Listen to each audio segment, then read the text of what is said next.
let's talk about Drake. I don't feel like he could catch a break if any of these stories are true, okay? So used to supply you with the I'm sorry. Yes, if I'm Drake, I snitch on you too. Sorry, buddy. You can't do that. No, I'm sorry. I'm snitching on you. That's why you in trouble, LeBron. Are you snitching on LeBron or are you snitching on Drake? So DJ Akademiks and Drake are trending again, and this time the best pals are beefing with one another. See, Akademiks just made the biggest mistake of his year. He stepped into the ring to defend Drake's honor like always, but his words backfired big time. See, Akademiks might have snitched on Drake and the big man is not happy about it. According to the streets, Drake's gearing up to fire back. Apparently, he's planning to release Akademiks' personal tape as payback. Just what happened? What did DJ Akademiks say? Could this be the end of Akademiks' credibility? And how will Drake navigate the storm he helped create? Let's find out. And yet again, it's like, here we go, another example of where Kendrick is being proven right and Drake is showing himself in a not positive light at all. So all this drama started on January 7th, 2025, when Chris Blake Griffith posted screenshots of his conversation with Drake. Apparently, Drake was ranting about his current legal drama with UMG, and well, he chose to air his grievances in an interesting way. Drizzy wrote, I don't know no details, fam. I'm just showing you outside perception. I think there's better ways to go about it, is my opinion. Me and Universal is like if Nike was funding a campaign about LeBron cheating on his wife, not Adidas or Reebok. Nike the company he been with since he started. My situation is not no street stuff. FYI, Drake's currently butting heads with his label, UMG. He's claiming that the company used streaming bots and payola to inflate the popularity of dots not like us. He's also accusing UMG of defamation by making the song trend. Anyways, after the DM started making rounds on the internet, Drake got dragged big time. My situation is not no street-ish, which a lot of fans casually pointed out logically just makes no sense because Kendrick Lamar isn't being represented by Nike or someone else, a competitor for instance. He's on the same team as Drake. He is also signed to UMG. But like a typical Drake leak gone wrong, the internet just completely clapped back at this, and Drake then tried to wheel it back in. And that's when DJ Akademiks decided to step in to clear his buddy's name. AK tweeted, "This is a fake DM. Drake called Buddy a rat. He got mad and made up some fake DM to try to make the blogs and go viral. End of story. Source, The Boy." And while that kind of threw Chris off the rails, he jumped on Instagram to defend himself and posted the rest of Drake's message. Apparently Drake wrote, "Everybody before me that tried the label was too eccentric, so they wrote them off as crazy and they never had to pay for their sins and mistakes. I'm gonna change that and make the building a safer place for every artist moving forward. Your stuff is personal and involve bleep, and I just think the way you're doing it makes you look crazy. That's my opinion and you don't need to listen to it. I just think if all you are saying is true, there's better ways to handle it other than dropping a tape." Meanwhile, Chris captioned the post, "Never intended for this convo to turn public, but bleep it. Blogs hitting my line to confirm the facts, so let's discuss it. Idols turned rivals. He's not like us." However, despite posting the receipts, fans were leaning toward Ak's version of events since Griffith had previously made allegations of mistreatment against NFL star Stefon Diggs. He also brought up a confrontation with Diggs' brother, Darez aka Marcion, saying, "Weeks later after his failed attempt on me, BC, I don't play like that and never have, Marcion realized that I was no longer affiliated Abu Yao, his half-brother, and because he's broke, he saw a gap in what was once a strong relationship between his brother and I and tried to rob my crib for my Chrome Hearts collection. And they gon' run a narrative about theft to protect the fact that he gave me substances and then tried to try me. I respectfully live my life as a 100% straight man that doesn't dabble in experimentation unlike him, but the truth needs no motivation. It'll surface as need be. I produce receipts like a printer." And Akademiks brought up the allegations during his stream as well, implying that the real reason Griffith exposed Drake was because the rapper refused to help him expose Diggs. Now, the reason why we're getting into this, if y'all don't know who was on the line, my bad, I'm charging real quick. So, that's Chris Blake. This is all gonna connect to the Drake because apparently he was trying to expose Stefon Diggs and wanted Drake to help him expose Stefon Diggs. So essentially this guy, like we heard the Javonte Davis stuff, blah, blah, blah, even though recently he did expose, so this is him and Stefon Diggs. I didn't even know Stefon Diggs took pictures like this, but this is him and Stefon Diggs. So look like he's a stylist type slash, image consultant slash manager. He said he managed Javonte Davis. Looked like he was helping Stefon Diggs out with some either style consultancy or some type of, maybe developing a brand that, he could, bring to a bigger clothing company to kind of work with.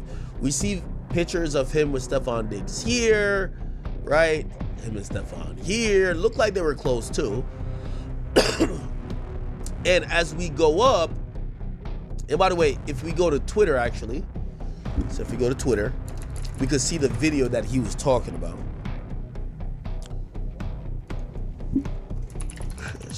Like Stefon. So the video he was talking about ends up being this right here.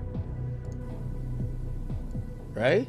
So he said, now he said he wasn't beat up because he was he denied gay with Stefon Diggs. He said after Stefon Diggs licked in his inner ear, whatever, nothing happened. But I guess he said that he felt that they knew he wasn't going, so they got to make sure he's not going to run his mouth later. And then he had some like chrome hard shit, and that's when he got confronted. And yeah, supposedly this is Stefon Diggs' brother named Darius Diggs. Okay.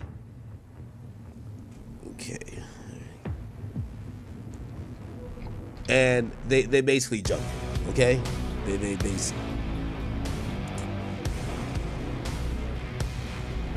basically jumped. Okay. There's another angle or whatever. Shows a whole bunch of stuff happening. And he says this has nothing to do with him getting in terms of him not doing gay things. But that is the backdrop. Akademiks also talked about having journalistic integrity, which is going to be important in the later part of this drama. Basically, I was like, yo, is this real? Yeah, he said, no, I said, this is fake, right? And he was like, yeah, the dude's a crash out. You know what I mean? Like, he's kind of cloud chasing, losing his mind. And he's doctoring shit up for the internet. Because he's trying to get on pages like this. That's exactly what he said. I'm like, all right, cool. Right? Now, by the way, I am going to call this. We got to, because this is where my journalistic integrity got to get it. And again, if there wasn't some type of controversy here, I would never call this guy. And it seemed like Ak was right, because Chris brought up the scandal during his conversation with Drake, to which the rapper replied, "You asking me to post a tape about you ratting on people, G." And well after Ak exposed Chris for being a rat, he made a post on his IG saying, "He blocked me yesterday once the post dropped, so I can no longer access our conversation. But I documented everything all the while in real time, as I always do. Calling somebody rat with no paperwork is nothing to play with where I come from. But hey, keep it real, he wasn't really gangsta till now. He was living on a cloud, he was quiet as a mouse, he was in the club getting lost in the crowd and wasn't doing what he wanted. He did what was allowed. Remember, N-word don't speak my language. Time will tell all, as I hold every receipt." Yo, I just want to say one thing. Not take up a lot of time at all. Just one thing.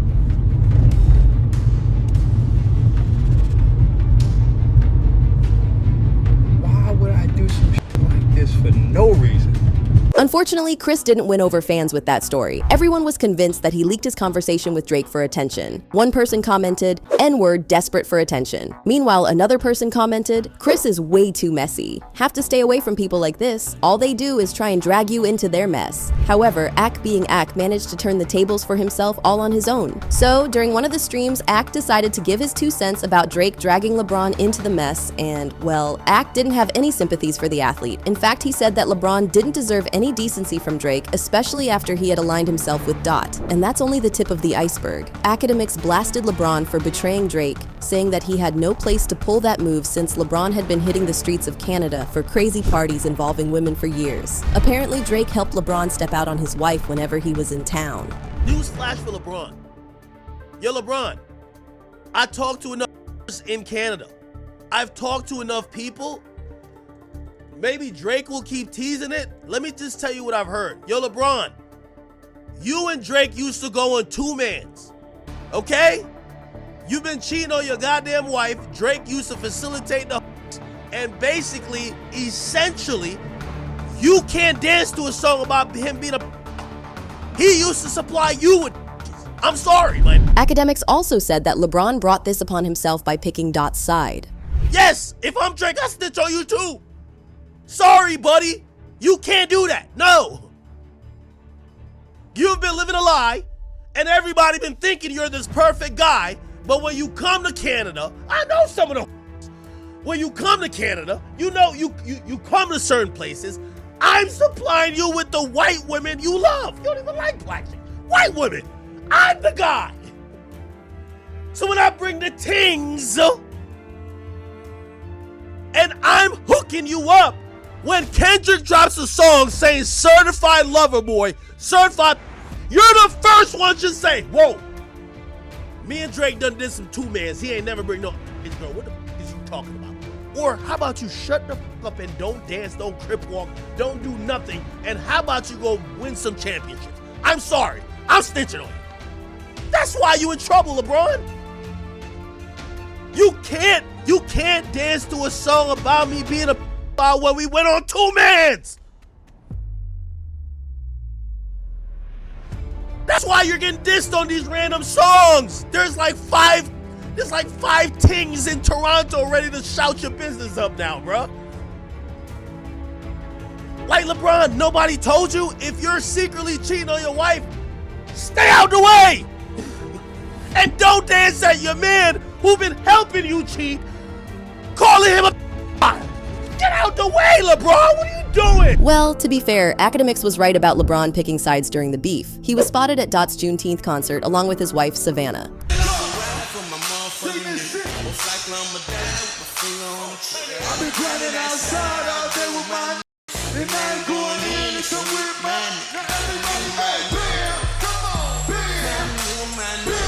And to add to the drama, LeBron was spotted jamming to one of Dot's songs at a party for his 40th birthday celebration months later. And of course, Drake didn't like that sort of betrayal one bit.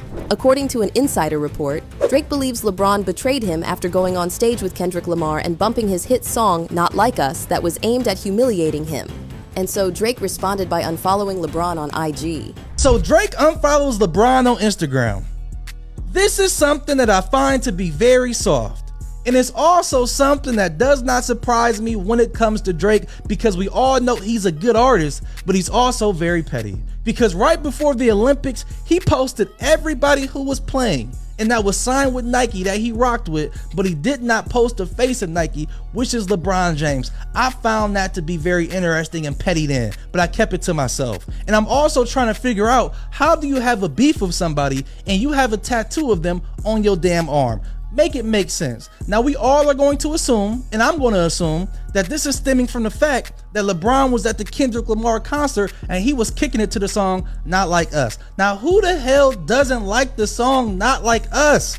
I bet some of Drake's close friends like the song, but they're not gonna tell him it's a hit record. Damn near every NBA player was at the event. The only people that was missing from there was the damn TNT crew. So what, he gonna unfollow everybody in the NBA? It's competition, Drake. You took a loss. I always say that ball players want to be rappers and rappers want to be ball players. And I always felt like Drake understood that best. And I thought that he understood that it's competition. He has to take his L, because I guarantee you, if Kevin Durant beat LeBron in a championship, he'll be applauding Kevin Durant. To me, it's the same damn thing. It's just competition. You have to move on and take your L. And he didn't stop there. Drake added fuel to the fire by dropping a diss track titled Fighting Irish, aimed directly at LeBron. And Drizzy didn't come to play. He dropped bars like, remember we trading watches? I gave you that Arabic dial, you gave me a numbered edition, you would even check up on my son like a pediatrician, sure convinced the gang this stuff was rooted in love when it isn't. And talking about we family, well, I'm not the cousin to visit, God forbid we ever got to tarnish your public image, all that brother talk as if I really discovered a sibling 6 degrees, my memories retrieving our humble beginnings. Right? People think he was going at LeBron in his freestyle because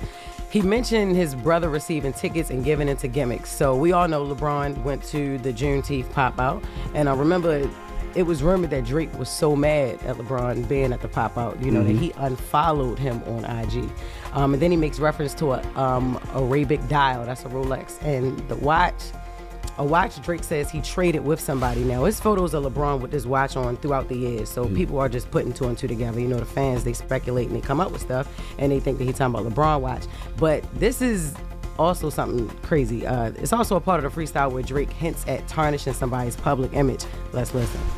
Talking about we family, well, I'm not the cousin to visit. God forbid we ever gotta tarnish your public image. All that brother talk as if I really discovered a sibling. 6 degrees, my memories retrieving our humble beginnings. wanted trouble, grabbed a shovel and dug up some ditches. Cover my body in dirt, but that wasn't me. Corny. Yeah, right. Yeah, nobody people went off about it. Nobody told you to get them people tattooed on you, boy. Considering LeBron's actions, it seemed like Akademiks was right to put LeBron on blast. But the DJ really messed up when he went after him. He used words like facilitating and supplying, and sure, he might have been trying to defend Drake, but his choice of words did reveal a lot about how Drake operated behind the scenes. I'm sorry. I'm snitching on you. That's why you in trouble, LeBron. Are you snitching on LeBron or are you snitching on Drake? Because you seem to know Not Like Us lyrics very well, but have you paid attention to Meet the Grams? Notice DJ Akademiks' word choice, because he's getting emotional here, right? He's feeling like he has to clap back, and this is him now doing his version of damage control. But all he's gonna do is just add further fuel to the flames. But supplying the women? You are supplying, facilitating. Think about the connotations of the word choice that he is using here, and you just can't help but wonder, is this a little bit of a Freudian slip from Akademiks? One person commented, "What AK is describing is in fact what the law considers these days, and he should probably Safo." Honestly, AK should have watched his words, because after Kendrick's Meet the Gram, Drake was put on blast for taking advantage of women. They found out that Drake asked his bodyguard to find women that fit his liking. And that's not all. One person commented, "There's a video of French Montana reading off rules that he on camera said that Drake sent him. In this message that French read aloud, Drake not only refers to women as things or tings, he also describes them as imports and exports that should be only enjoyed for a 3-day maximum before they are sent away. This is literally describing human trafficking. He's been up to this for years." So Akademiks should have thought twice about what he was saying. These allegations, I don't think the best word choice if you're going to out LeBron James in this moment is facilitating two ways, facilitating hookups with white women. Because just think again how bad that looks from an optics perspective, and what you're saying and your word choice tying all the way back to the allegations. Not to mention that dragging LeBron's family into the beef was a low blow. In fact, Drake proved Dot right by making the move. See, Kendrick had warned LeBron to keep the family away during the beef, and it seems like he was right. In the track, Meet the Grams, Kendrick rapped, "I, LeBron, keep the family away. Hey, Curry, keep the family away. To anybody that embody the love for their kids, keep the family away. They looking at you too if you standing by him. Keep the family away. I'm looking to shoot through any bleep that lives. Keep the family safe." He also dropped these verses. He a narcissist, misogynist, living inside his songs, tried destroying families rather than taking care of his own. And let's not forget that Drake tried to do the same thing to Kendrick by bringing his partner into the mess, which is when Dot shifted gears. At the end of the day, Drake's shady moves say a lot about how he views women. One person commented, "Drake always drags people's wives, girlfriends into the conflict because Drake sees love as weakness. Drake thinks that loving a woman, committing to her, and caring about her makes a man weak. He probably learned that from his dad." At the end of the day, Akademiks kinda brought down his fave himself, and all he did was run his mouth. Now, according to reports, that's caused some tensions between Drake and AK. One person wrote, "It is so dangerous to have people like Akademiks around you. He's so emotional and angry, he'll have everyone in court because he doesn't have the emotional regulation to get out of his damn feelings. And Drake needs to distance himself from Ak. Maybe then he will keep his name out his mouth." And that's not all Akademiks has to worry about. He kinda destroyed his standing in the community with his latest antics. One person commented, "Akademiks is either remedial or Drake has some serious dirt on him. None of what Akademiks is doing makes any sense. Akademiks single-handedly is destroying any semblance of credibility his platform had by running interferences for Drake. It was bad when Akademiks had that fake website of Kendrick, his wife. It was pathetic when he had that person on his show who lied about stream botting Not Like Us. It was sad when he recently stated those Chris Blake screenshots were fake, and less than a day later they turned out to be real. But this right here ain't no coming back from. Akademiks destroyed his brand. AK isn't some naive teenager, nor is he an early mid-20s young adult who needs to grow up from his fandom. He's almost 40 years old. Just this past summer, Akademiks emerged as the top hip-hop related platform. By Christmas, he became a clown. Congratulations, buddy, you played yourself. And so Ak might want to do some serious self-reflection. But what do you think? Is there any coming back for Ak after this? And how's Drake going to react to the mess he created? Let us know in the comment section below, and make sure to check out this next video.